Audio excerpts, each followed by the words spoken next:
Namaste, and welcome to our explorations in Savitri with our beloved Alok. And it's good to have you back. Yes, same here. We have ended part 2 of Savitri, and we are in book 4, the book of birth and quest. And the page number I have is 355. I think we have crossed that or no?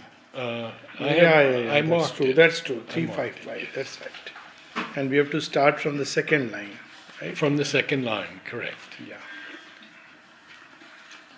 So, you see, one of the greatest mysteries, at least for me, what fascinates me most, is about the divine taking a human birth. And there are many reasons why this fascinates. The other day I had a young boy, not so young, but well, in 30s, who had a little fungal infection. And that fungal infection was enough to flare him up to that extent that, look, what is God doing out there? Neither the medicines have side effects and God also doesn't listen. So I said, I told him in Hindi, Sida Bhagwan mein pahunch gaye, matlab you have reached straight away, there is nothing in between. But anyways, so he had a point, he said, he is sitting there, he is seeking fun, see what's happening in India, everything, all this. So I said, who told you that he is sitting up there only and, just having fun to start with?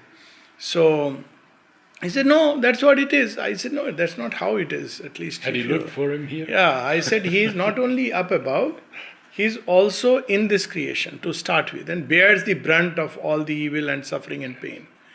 Not only he is inside, but he actually takes a human form and human shape and takes upon the very body and mind the blows that humanity undergoes. So that is the mystery of the avatar. So, and he has to have a state of consciousness which is beyond, transcendent. Otherwise he can't help. So I gave this example that supposing you want to help somebody who is in the mud. And if you also descend into the mud and completely are identified with it, sucked into it, soaked into it, then probably the two of you will need a third person to help you. So there is a poise of consciousness which must be outside that which you want to help. That famous Archimedes lever. That Screw. Give me a space outside the earth and all that I need is a lever to move it. So it's very true. And that poise is part of the plan. But that's not the only thing, because it has come out of a certain thought where God is up in heaven, where he is just enjoying. That makes it even worse. A God who enjoys all this, looking at all this, is obviously just a monster God. But he has entered into creation. So he has entered and he remains immune, that is true. But he is the one who absorbs all the pain and evil and suffering. But from time to time, he also takes as an avatar. Now here comes a very tricky question, which there is no clear answer. In fact, there is no answer in the scriptures, in any of the readings. But people ask this question and they feel that, so Sri Aurobindo was Sri Krishna in his previous life and Lord Rama in the previous life, because there is a lineage of avatars. But that's not how it works. So if you look at Sri Krishna, he says, I have had many lives.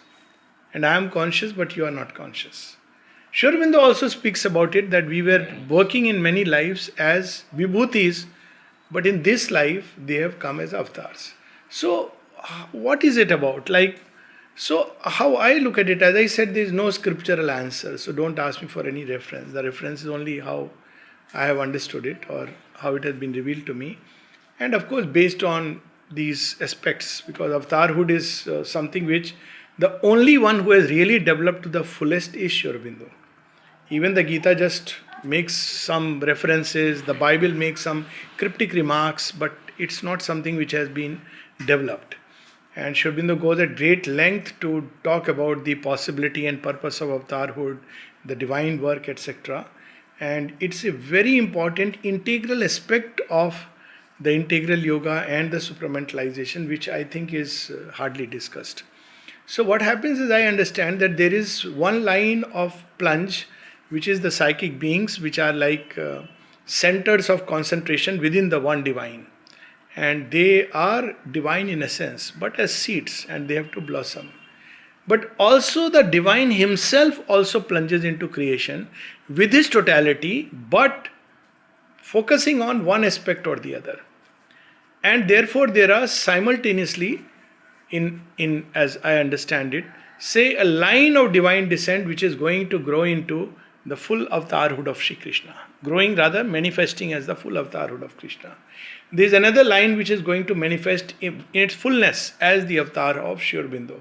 Now, when we look at Sri Aurobindo and the mother said very interestingly, the Vedic rishis were also involutionary beings, but they were from the higher consciousness, not from the supreme divine. And they were in search of immortality. That was their angle of vision. Buddha and Avatar, his angle of vision was the permanent, which is beyond this transient stress of suffering and pain. Christ, that love and compassion which can heal humanity. When we look at Shri Krishna, he brings freedom and delight. And when we look at Sri Aurobindo, he brings truth and perfection. So there is, and all these are aspects of the divine. So there is the full divine who enters into the plunge along with these psychic beings, and those psychic beings which are not psychic being but psychic essence, which are meant to manifest some aspect of that. He draws them, associates with them from life to life, and mother speaks of it that we all have been together. When she was asked about yes, many previous times lives, before. She said, we all have been together, only you don't remember it, just like Shri Krishna, but I remember it. And then she says something very interesting. We have shared the struggle and you will share the victory. So it's like from lives, there is a kind of link. Let's say it is decided before time. That also she says. That this was decided before time began. That means before the plunge into creation began. That this is going to happen. Let's say one day there will be a perfection. Truth. In the perfect sense, in the wholeness of truth is a whole, not a bits and parts. And there were many of us who plunged along with that. These psychics' essence is to grow into a psychic being, and whereas this aspect of the divine will go through its own line of experiences, except that it is conscious of the divine and it will manifest through many lives into the fullness of the full-fledged perfection of truth. So this is one I thought I'll share, because this nowhere there. So we see so much of the avatar in Savitri. Yes. And his struggle. Its whole story is about the avatar. And his suffering. Yeah, the whole story is about the avatar. The Divine Mother taking a human form is the avatar. Ashyapati, as the representative of the divine upon earth, is the avatar. Exactly. And so I think it's a very important thing, even if we take it from the spiritual scientific point of view, all evolution is preceded by an evolution from the higher plane. Always. So once it touches, there is a call and a cry. So it's typically like Shri Krishna takes a descent and he calls all those who are seeking for freedom and delight. Same with Christ comes and he calls all those who are seeking for compassion and love and charity and amongst human beings, and he calls them together. So Sri Aurobindo comes and calls all those who are seekers after truth and perfection. This terrestrial life must grow perfect. And he writes, all who have answered the call. Yes. So I suppose that's how. And I would give a personal remembrance because it happened in front of Mother. When Annie came, I brought her in 1968 to meet Mother for the first time. And Mother looks at her, and I'll never forget this moment. She says, "This is not the first time we have met. Exactly. You have been with me many times before. Many, many times." that's it. So this is how, because it's not Shri Krishna comes as Sri Aurobindo and he was as Sri Rama. That's a different line of descent. And it is the same full divine. But this was the mission of the aspect of the divine that it plans to bring out this illumined sattvic mind.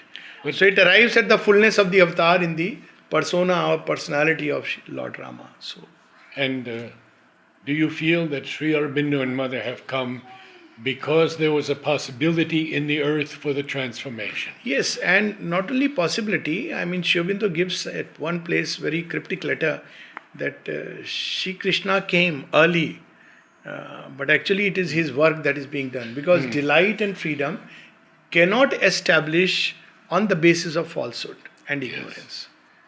Invariably it will be haunted by pain, suffering and ignorance. So first truth must establish itself. And here truth is not my truth and your truth and legal truth and moral truth and these truths, but truth as a whole. Perfection implies wholeness. It's not a set of virtues, but wholeness, the totality. And that's why this is logically also the last avatar, because after perfection there is only the... Satchidananda. And it's a growth from one degree of perfection to another. So it had come as a revelation, and a lot of people ask this question. So I thought I'll share this because we are at a right place in Savitri. But as I said, please don't ask me for any references. There are no scriptural references to this as far as I know. It's not there in the Gita. Sri Aurobindo has not said directly anything that, how it happens. But when we look at it's very obvious. Start. So we continue. Yes. Some missioned power in the half-awakened frame nursed a transcendent birth's dumb, glorious seed, for which this vivid tenement was made. But soon the link of soul with form grew sure. Flooded was the dim cave with slow, conscient light. The seed grew into a delicate, marvelous bud. The bud disclosed a great and heavenly bloom. At once she seemed to found a mightier race. Arrived upon the strange and dubious globe, the child, remembering inly a far home, lived guarded in her spirit's luminous cell, alone mid men in her diviner kind. So we see here again some mission power in the half vacant frame. So it is not a completely unconscious birth. Even the frame is somewhere partly conscious of what is going to come. Nursed a transcendent birth's dumb glorious seed. So she is bringing something which is not yet in the cosmos. That's what avatar is. That's the difference between the vibhutis who continue what has been brought into the cosmic manifestation, and the avatar who brings something new, utterly new, Yes. from the transcendent. And once he casts that seed into the cosmic consciousness through the cosmic spirit, then it becomes, many people will arise, vibhutis and others who will follow on that trail, for which this vivid tenement was made. So again, the third thing is, it's a very consciously prepared body. It is not a body which, prepared by the forces of unconsciousness. And the mother speaks about it. Sri Aurobindo has also said the mother's body itself has been formed in a different way. It is not formed through the normal processes. Formed in the normal process there. There is a physical act and there is the seed, That was human birth. human birth. Human birth. So perhaps this idea of a virgin birth is very symbolic. That yet the body is formed by elements, because after all, behind the formation of body there are forces. If we take the Indian occult view, then there are forces which are forming the form, the figure, everything must be representative of what is going inside. But it's an unconscious process. But here is a being who is himself participating in the formation, and the forces of universal nature are coming together to form a frame.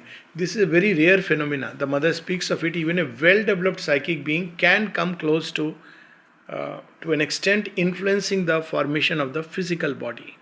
Otherwise, normally it takes the body which has been formed, though watches over it, because the body formation is still largely under the laws of heredity, atavism and material laws. So you can't have mastery over it, but it watches over.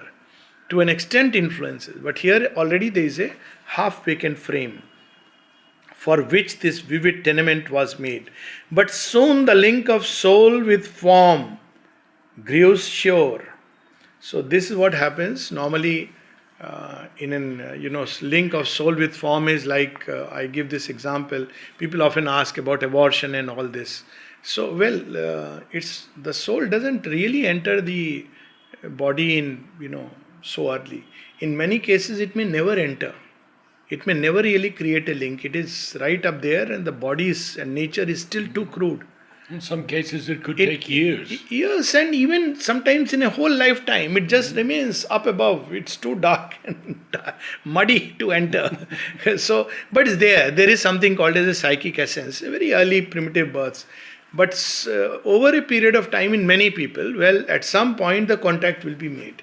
So usually the mother has said the contact takes place, it takes almost 14 years.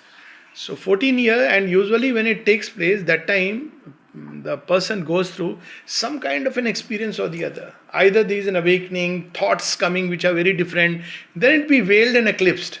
You'll go through that whole rigmarole of, all kinds of things, selfies and selfishness. But before that, or it can be, rarely it can be very early. So that time the person, there will be some utterance, certain things which will give an indication that this being is not just a ordinary being. Ordinary in that sense, not in a superiority sense, but in the sense that already there is a contact from a very early age. And very rarely the contact will be, say, as early as 1 or 2. And the reason is because the body will not be able to support this kind of contact. Can't bear it. That little soul, which is just a little flame, no bigger than the thumb of man. It's tremendous, powerful thing. It's like it can flood the whole being. And if the mind is not formed, it can totally, you have to go through a process where parents are disciplining you. Just take an example. I often say, imagine if Duman Bhai and all, Duman Bhai said, by the way, I'll come back soon for mother's work. Now imagine Duman Bhai, Pranab Da taking a human body. What is going to happen to the parent that the parents only will understand? They're not going to listen. They'll be, probably even what would be called today as disruptive child. Unless they are prepared. Even then, because they are coming with a very different, the parents, yes, if they are exceptional beings. Yes. Exceptional beings. Because they are, what is coming is far ahead. Yes. That's one of the mistakes we say, oh, you are a bacha. We don't know, a bacha may be much more than a bacha. The parent may be the bacha. So that's why perhaps child is the father of man. Only the reverse should also, father is also the child of the child. So anyway, so this is the contact which takes place. It takes time. In mother's instance, he says almost from the very childhood she was conscious of her mission. And she says at 2 years of age, she used to be aware of this light which is above, and she used to pull it. She knew that I have to live for that. And while people would take interest in ordinary games, she would not take interest in that. She would be interested in this, sitting in an armchair. And many of her, even her parents and others, they didn't understand what is she doing. But she used to see this light and pull it down. So she says it started with consciousness. Now at 2 years of age, it's... Who is conscious? Yeah, I mean, it's but she speaks when she's 5. And this has always been one of the most beautiful experiences. When she's sitting in the armchair. Sitting in the chair, and she's seeing herself in the sky with a huge robe, and it's covering all of humanity. There is a picture of the mother sitting on the chair, another when she is standing by the side of the chair. Oh my God, it's amazing. Yeah. I mean, if you want to see divinity in a child, there it is. So this is a very conscious process which is being revealed to us. Flooded was the dim cave with slow, conscient light. It is a slow process. Otherwise, it can be very unnerving to nature. Nature has to slowly adapt to this new light which she is bringing. Yes. So it comes from there, the heart mystic cave, where the psychic being resides. It's slowly flooded with the light. See how Sri Aurobindo is describing. Normally one would describe the stages of growth in the womb. But before that, something else is happening which she is describing. The seed grew into a delicate, marvelous bud. The bud disclosed a great and heavenly bloom. This only a master poet like Sri Aurobindo can describe. Growth from a seed to a flower of this. And look how he uses the word tenement. Tenement, for her body. Yeah. Cave for her body. It's so covering. Poetic. It's At once she seemed to found a mightier race. So, anybody who could be conscious could see that this is no ordinary child. And many of her stories, I think several times I have shared also, holding the hand of a monitress and telling her, you dare do this, and she changes and gives away the key, and she's frightened totally. And another with her father, you dare do it again and I'll walk away from here. And the father never ever lifts a hand against her brother, not against her, but her brother. So and he was a strong man. I mean, he was literally like Bhima, as we have heard. I mean, in a Kaliyug, what you can imagine, who could bend a horse with a knock by his elbow, and yet she held the hand. What must be that force that almost paralyzed him, and he said, no, I'll never do it again. I mean, so she was born with this kind of a new, mightier race, another kind of power which normally is not visible. Arrived upon the strange and dubious globe. This is one. For her it is strange. For us it may have been, or for most people it is a familiar place, home. But strange and dubious. Dubious. Yeah. The child, remembering inly a far home, lived guarded in her spirit's luminous cell, alone mid men in her diviner kind. So one thing the mother has said about even developed psychic beings, that one of the things that many people who take to spiritual life and hear the call, they feel strange about their circumstances where they are living in, and they are not fully adapted to this. And this adaptation to the old way of life, they have very interesting story once. She speaks about, the mother says, I don't like the atmosphere of the hospitals, for all formations. Why do people want to go there and get admitted? Then the disciple speaks about another lady disciple who was very keen, and she goes to Vellore and she's admitted. So he says, well, she's very comfortable there. So mother says, yes, there are some people who are so well adapted to it that they are comfortable in a hospital setting. But I can imagine, beings of a new creation, they would find all this. They would be finding medical practice very barbaric. Cutting, opening, this, that. And there are people who enjoy it. I know people who want to get all kinds of procedures done. You tell them it's not necessary. No, I want to. They undergo procedures 5 times, 6 times, still they are not satisfied. So this feeling of strangeness among humanity, its ways, its... I think many of us may have had feeling of strangeness about our parents. Yeah, absolutely. Parents and everybody around.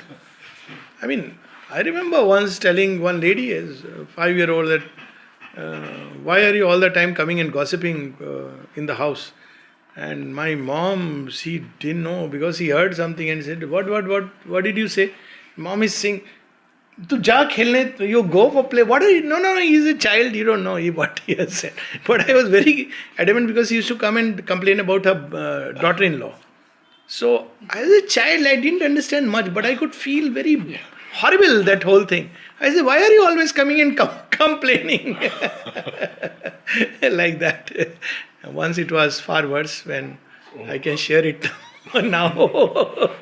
With my dad, I was traveling, must have been 7. I was born with this idea that Devasur Sangram, I have to fight for the gods. So whatever it be, and I feel a bit, sad also about what I said, but that was my truth, and now I understand it differently. I was looking in the train outside the window. So my father was with some of his, Muslim friends, nice friends. And that one of his friends asked me, Beta, you are thinking so much, you seem to be like philosophically thinking something. I said, no, I am praying. He said, what are you praying for? I said, Shakti, I want Shakti. So he said, why do you want Shakti? I said, I want to destroy the Muslims. I said in Hindi, Musalmano ka nash karunga. And, he was, and fortunately my sister was also there holding my hand tight. Chup rahe to dekho, see that side. I said, nahi. Nothing, all that I knew was some riots taking place. And so, maybe some, but this was so strong that time. Now, I feel it's not a good thing, please. But that was there as a deep imprint coming from somewhere, and it was strange.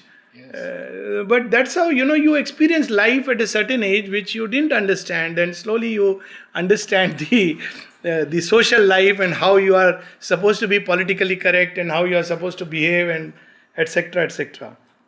So these children are not going to know how to behave to start with, because they have not yet discovered the true law of their being, and the old law doesn't work. This is the challenge with every parent having a new age child.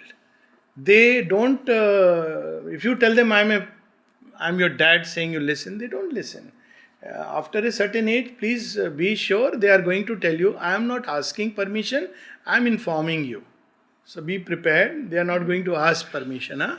So children, don't listen all this. Huh? Anyways, they are going to end up do this. She liked that. Yeah. Very good. Even in her childish movements could be felt the nearness of a light still kept from earth, feelings that only eternity could share, thoughts natural and native to the gods. And this feeling reminds me of one of the stories of Mother, where she was sitting and her physical mother came, and there was something she asked and Mother replied and said, no, you are telling a lie. Mother didn't reply back. She kept looking, and then after a while she had tears in her eyes. So she asked, oh, so now you have started crying, not knowing, ki it's for a very different reason. Why are you crying now? She was a very iron lady. So Mother said, I am crying looking at the misery of this world. It was not because she knew she has not told a lie, but she's saying, I am crying because seeing the misery of this world. Now, this is only an avatar can feel like this, feelings of this kind, misery of this world. Yes. And then she says that my physical mother didn't understand. What is it about? What is the misery about it? But she looked at this world. Thoughts natural and native to the gods, as needing nothing but its own rapt flight. Her nature dwelt in a strong, separate air, like a strange bird with large, rich-colored breast that sojourns on a secret fruited bough, lost in the emerald glory of the woods, or flies above divine, unreachable tops. So they have a very rich inner life. Beings who are extremely developed, they have a very rich, developed psychic being, rich inner life, because that's the only way you can compensate for this drab earthly realities.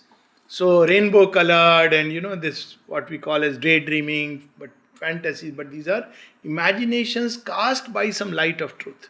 They are not just imaginations the way we understand.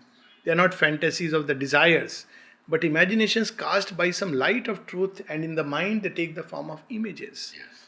So this is how she is experiencing a rich colored breast of a bird, strange bird, a bird which is not found here. Harmoniously, she impressed the earth with heaven. Yes. Now, this word harmoniously changes. It is not come like, like earth feels, oh my God, what is this? But she blends so beautifully that the earth accepts but doesn't know, feels that there is something different, but doesn't quite know that what is so different. So, harmoniously.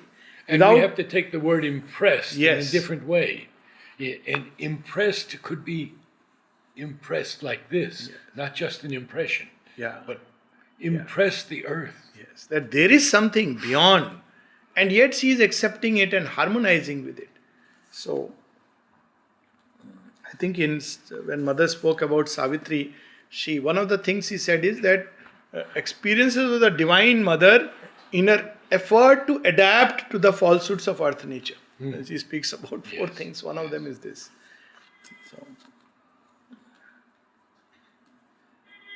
So, harmoniously, she impressed the earth with heaven, aligned to a swift rhythm of sheer delight, and singing to themselves, her days went by.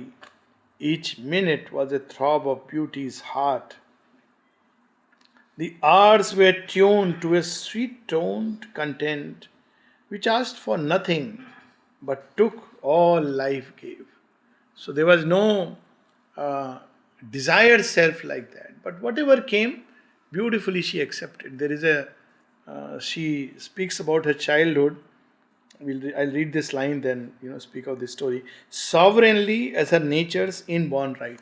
She says that she would never normally feel the urge to ask this or that, but once she had, she needed, because the petticoats were torn and she wanted an odd petticoat, and yet she would, as a child, that I should not ask for it. She says then so many came, and they came from all sides till she had to say stop. So this is the strange law. The law of desire is that we strain and stress after something, and the more we strain, the more it seems to go further and further. And there is the other law which Sri Aurobindo speaks in his poem called Kama, that when you turn away from Kama, then Kama chases you, please take it, please take it. Yes. But of course, if you turn away with this idea in mind, okay, if I do this, I'll get it, it doesn't work. If there is a genuine overcoming of desire, it will come in multiple ways. She describes this experience. She says, whenever I ask for something, it would come like this. And she says, later on, she says, this was the only time after that she didn't ask for herself.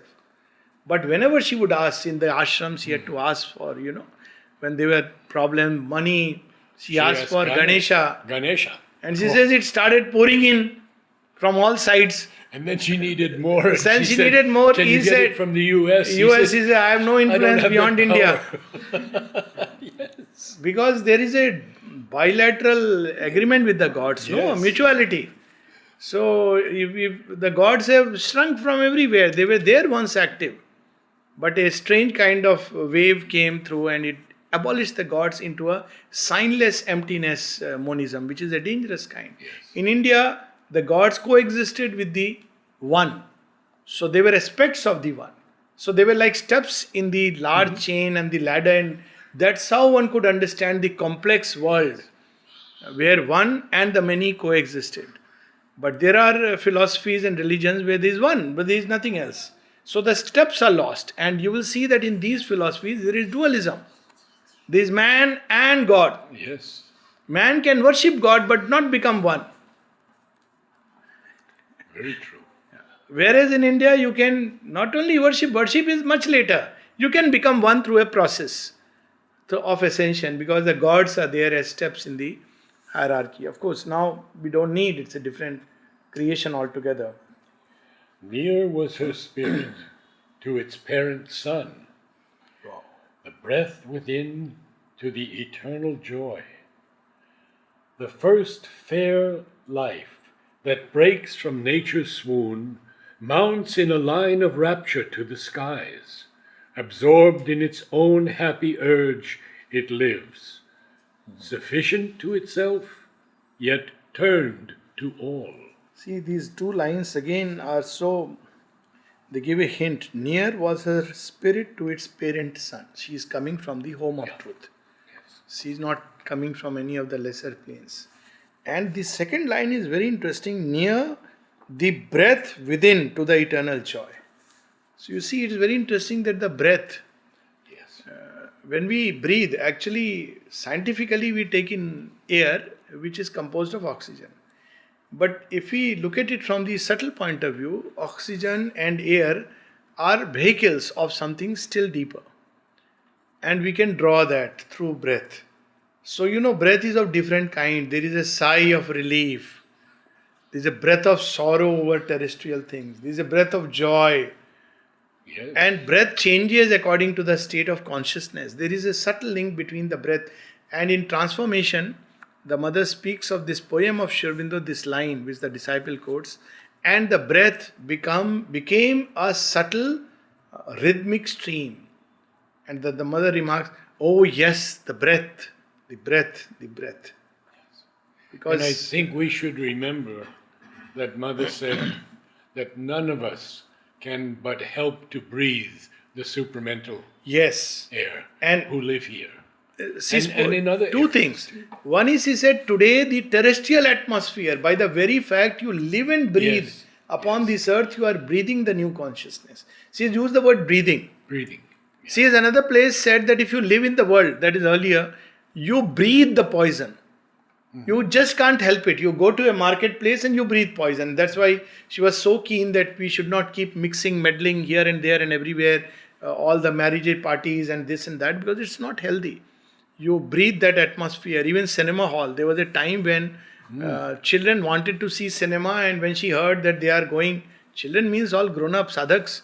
So she had, she said, okay, they want to see cinema, so she purchased the entire hall's tickets for these few sadhaks because he didn't want them to mingle.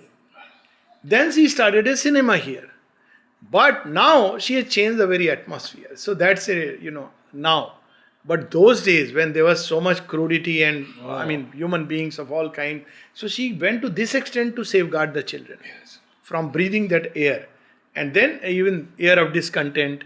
But about Pondicherry, she has said, you cannot live here without breathing my air. And she says it's even the most material level, it's because her subtle atmosphere extends right up to the very lake. And some people, when you speak of this, who are not accustomed, they may think, oh, one of those stories which people make to spread their, but actually you can feel it so palpable. I've felt it several times, and I'm sure number of people, you go out of beyond a certain limit, and you feel, oh my God, you can contact her inside, mentally, other places, but physically you feel something amiss. Absolutely. Then you get used to that new place. Then again you come, it's a tangible joy. I remember the moment you start from Chennai, lake is much later, the joy starts. And the joy is not of just homecoming, because I have lived outside most of my life and I have come back to home, and it's not that. It's something very different. It's a different kind of an experience. So there is something like a whole atmosphere which pervades here is very different. And a lot of people feel it, but they don't know its reason. They just say, it gives so much joy and we like it. And now Shubhendu gives through a number of lines this example. The first fair life that breaks from nature's zone, mounts in a line of rapture to the skies, absorbed in its own happy urge it lives, sufficient to itself, yet turned to all. He's describing the mother's nature, which is taking all things and gives to all freely. Yes. And this he has described beautifully in that, be like a flower. And I think that is a wonderful standard yardstick. Be like a flower, generous, open, gives itself freely to all, equal, frank. It doesn't conceal anything, whatever it is. It doesn't say, I'll give my beauty only to this, not to that. And then she says, happy is he who can exchange his qualities, human qualities, with those of a flower. So nature is like that. You see anything in nature, even the poets there's a poem in Hindi where he says, Nadiya na piye kabhi apna jal. The beauty of river, it doesn't drink its own water. Ped na vriksha na chakhe kabhi apna phal. The tree does not want to taste its own fruit. Of course, it's not about scientifically impossibility. But the point is that we should be like that everything in us belongs to all. And to receive also with equal wideness, not with shrinking, oh no, that's also another kind of veil of ego. Some people, are very hesitant, and then they start calculating, I have taken this, I have to give that, or I have given this, I will get this. But to receive all and to give all freely. So he is describing that whenever there is a new creation, it has no sane communion with its world, no open converse with surrounding things. And yet there is something else. There is a oneness, native and occult, that needs no instruments and erects no form. In unison it grows with all that is. So it's not that she was a social person going and receiving everything and giving, no.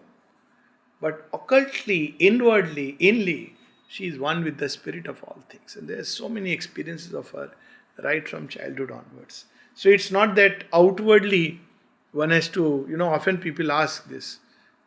You don't have to socialize outwardly. But if you are living a true consciousness or even trying to live one, you'll radiate it wherever you are. Even you are walking on a road, it will radiate. It's not like you have to do some special activity.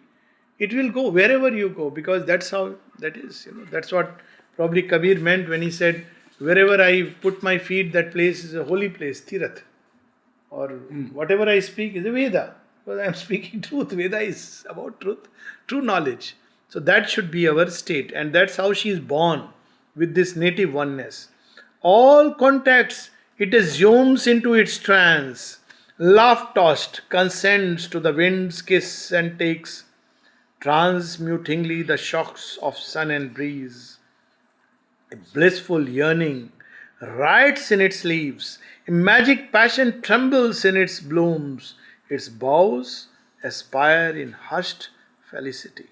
See these plants and trees, I tell you this, amazing, and of course it's a little selfish thing, but if you speak to them before entering the house, if you have a tree or plant, they take your worries, very sensitive.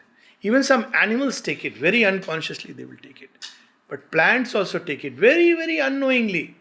You sit, talk to a plant or a tree. I mean, as I said, selfish shouldn't happen. You should actually give them joy and beauty and light. But they just absorb. When you come out in the morning tomorrow, they have transmuted it and giving you once again that joy. And I have actually seen it and even advised some people that, are carrying a lot of worries. I said, hang them on pegs outside if you want to. Best is to turn them toward the divine, but not everybody is fortunate to have a trust in the divine like a child. So hang it, go into the house, and you see that it dissolves. It's its nature because of the oneness. It lives in that oneness, it diffuses into the spirit of the species. That's what he is going to reveal to us, and how it aspires towards the secret light. In the evenings, Mother speaks of this experience, where how these plants and the cherry blossom identifying with it. And she says, if you look in the evening, how the plant, as if it is climbing up in a prayer towards the lost light. And that's why it's a very beautiful time for meditation. Early morning, it is celebrating the return of light. And in the evening, it is aspiring for the return of light. The great botanist George Washington Carver knew every plant, every insect, every tree, everything. And they said, how do you know it all? And he says, anything will give up its secrets if you love it enough. Beautiful. Absolutely true. So few more lines, then we can stop. This passage we'll finish, which is dealing with this. An occult Godhead of this beauty is cause, the spirit and intimate guest of all this charm, this sweetnesses, priestess, and this reveries, muse. So plants have their own Godhead, the spirit of the species. And this species draws its strength from the Lord of beauty. That's where it reaches. Mother even calls it the genius of genius the of species. it. That's right. The word she has used is genius of a species. And now she is using the term which is normally used in occult parlance. Invisibly protected from our sense, the dryad lives drenched in a deeper ray.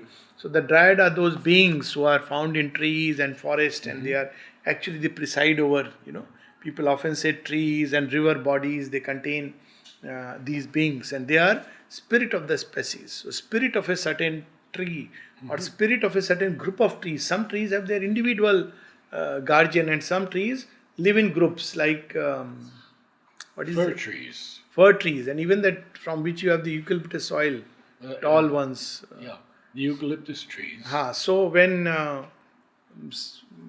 some of the trees fell down, there was one lonely one standing. Mother said, this too will go.